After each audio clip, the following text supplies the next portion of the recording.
बोलते हैं कि हम बच्चे ज्यादा पैदा करते हैं। नरेंद्र मोदी क्या आपके 6 भाई नहीं हैं? अमित शाह की 6 बहनें नहीं हैं?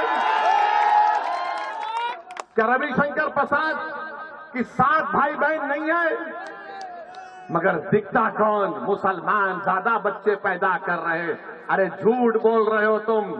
तुम्हारी गवर्नमेंट का आदादोशुमार डेटा कह रहा है कि मुस्लिम हमारी बेटियों का जो फर्टिलिटी रेट है उसमें कमी आई है।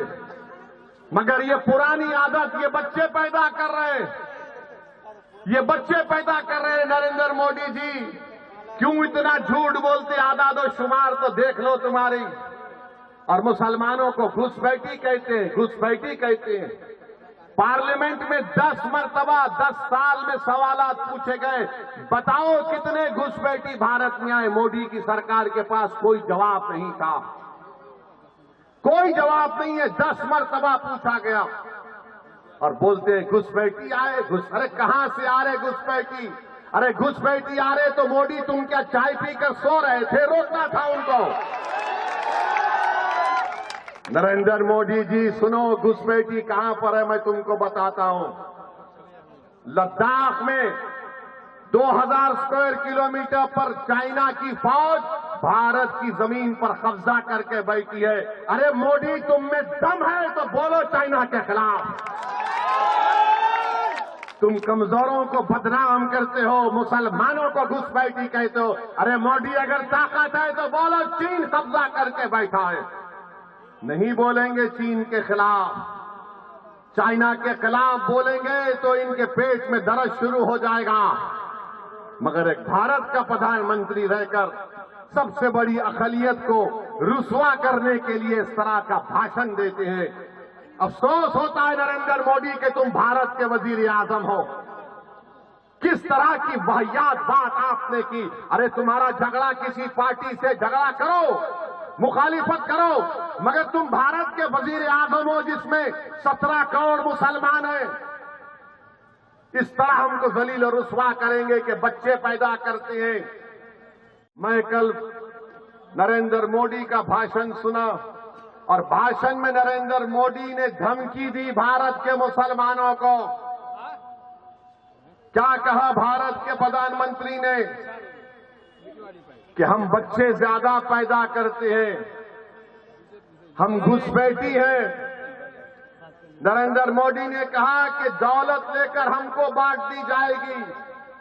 मोदी ने कहा हमारी हिंदू बहनों को, मोदी ने झूठ कहा कि तुम्हारा मंगलसूत्र छीन लिया जाएगा। नरेंद्र मोदी तुम दुनिया के सबसे बड़े झूठे हो। तुम जब चीफ मिनिस्टर थे गुजरात के तो बिल्किस बानो की अस्मत रेजी किसने की? नरेंद्र मोदी बताओ। हमारी बेटी बिल्किस बानो हामिला है, 3 साल की बेटी उसके साथ है, उसकी मां है, रिश्तेदार है। घर के पड़ोसियों ने बिल्किस बानो की इज्जत लूटी। बिल्किस बानो अपने घर के पड़ोस में जो दुकान थी उस दुकान से बिल्किस बानो ने चूड़ियां खरीदी। जिसने हमारी बेटी को चूड़ियां बेचा उसने बिल्किस बानो की अस्मत रेजी की, 3 साल की बेटी को कत्ल कर दिया। अरे नरेंद्र मोदी बताओ किसकी दौलत लूटी गई? मेरी बेटी की, मेरी बहन की दौलत लूटी गई थी। आप मुख्यमंत्री थे, उसको इंसाफ गुजरात में नहीं महाराष्ट्र में मिला। जेल को गए ये जालिम लोग और नरेंद्र मोदी की सरकार ने उनको रिमिशन पर छोड़ दिया। बताओ नरेंद्र मोदी किसकी दौलत छीनी गई थी? किसकी दौलत छीनी गई थी? एहसान जाफरी को जिंदा काट कर जला दिया गया। नरेंद्र मोदी आप भूल गए? यही एहसान जाफरी ने आपको कई फोन किए थे साबिका रुकने पार्लिमान, मगर एहसान जाफरी को जिंदा जला दिया गया। आज भी उसकी बेवा ज़किया जाफरी इंसाफ के लिए पुकारती है, कोई पूछने वाला नहीं है। भारत के वजीर आजम, 133 करोड़ जनता के वजीर आजम जो कहते हैं, झूठ कहते हैं सबका साथ सबका विकास, मगर कल का भाषण नरेंद्र मोदी का ऐसा नजर आ रहा था कि हिटलर बोल रहा है, भारत का वजीर आजम नहीं बोल रहा है। और आपको याद दिला रहा हूं, मैंने पार्लियामेंट में फरवरी में जो पार्लियामेंट का सेशन हुआ था, मेरी तकरीर को उठाकर देख लो। मैंने अपनी तकरीर में कहा था कि आज भारत का मुसलमान 1930 के यहूदियों की तरह जर्मनी में जो यहूदी थे अपने आप को समझता है। और यहूदियों में जब हिटलर ने यहूदियों को गैस के चैम्बर में डालकर मार दिया, ऐसे ही नहीं डाला, पहले हिटलर ने तकरीर करना शुरू कर दिए यहूदियों के खिलाफ। यही तरह इस तरह तकरीर कर रहे नरेंद्र मोदी। नरेंद्र मोदी, आप प्रधानमंत्री हैं, इस देश के प्रधानमंत्री, आपको जेब नहीं देता कि आप भारत की इतनी बड़ी आबादी के ताल्लुक से इस तरह की बकवास करें। किसकी दौलत लूटी हमारी, बताओ मेरे भाई। हकीकत बता रहा हूं तुमको, भारत के मुसलमानों की सुनो।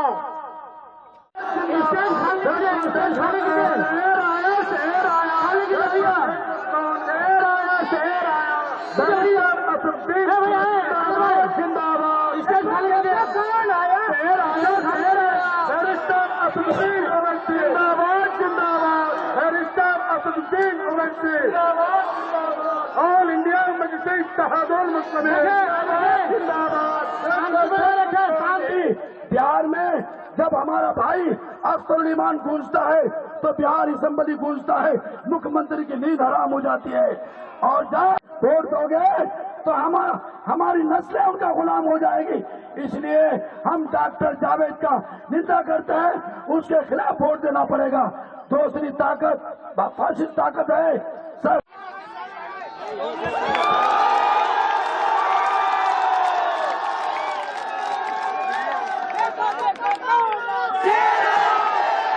तुम्हारी लीडरशिप बने।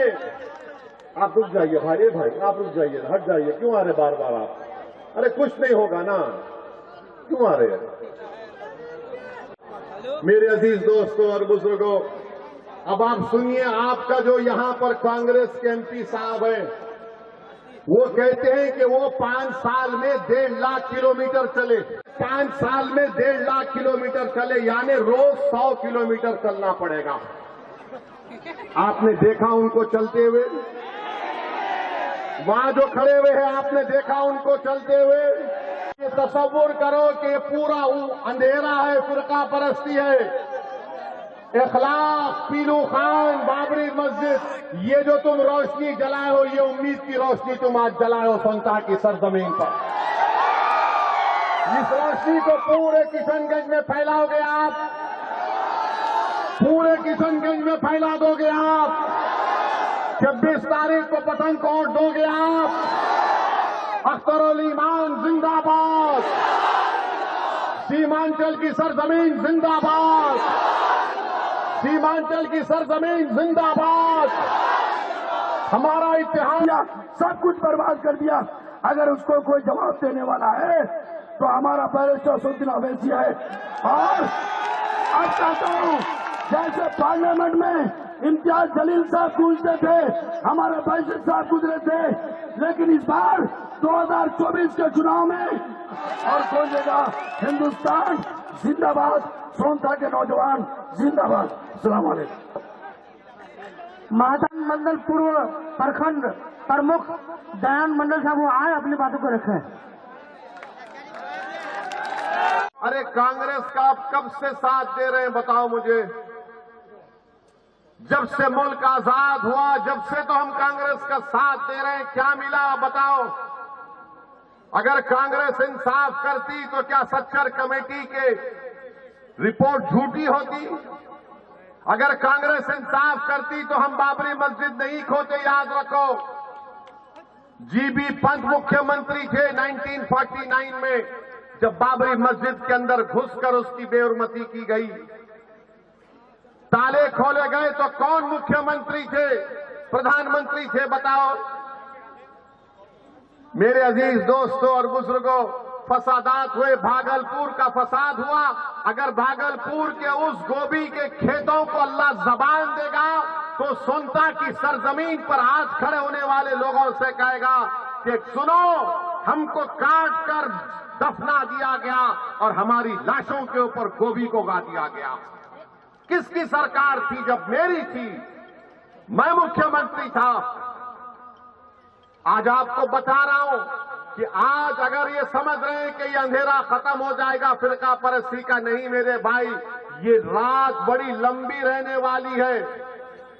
ये रात बड़ी लंबी रहने वाली है। अगर मैं तुम्हारे सामने झूठ बोलकर चला जाऊंगा तो बड़ी ही नाइंसाफी होगी।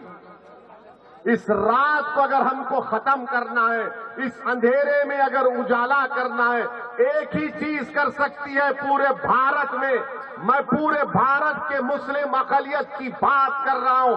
अगर तुम इस फिरका परस्ती के अंधेरे में रोशनी चाहते हो, अगर तुम ये मुस्लिम नफरत को खत्म करना चाहते हो, अगर तुम अपनी इबादत गाहों की हिफाजत करना चाहते हो, अगर तुम सामाजिक न्याय चाहते हो, तो याद रखो कोई पार्टी नहीं करेगी।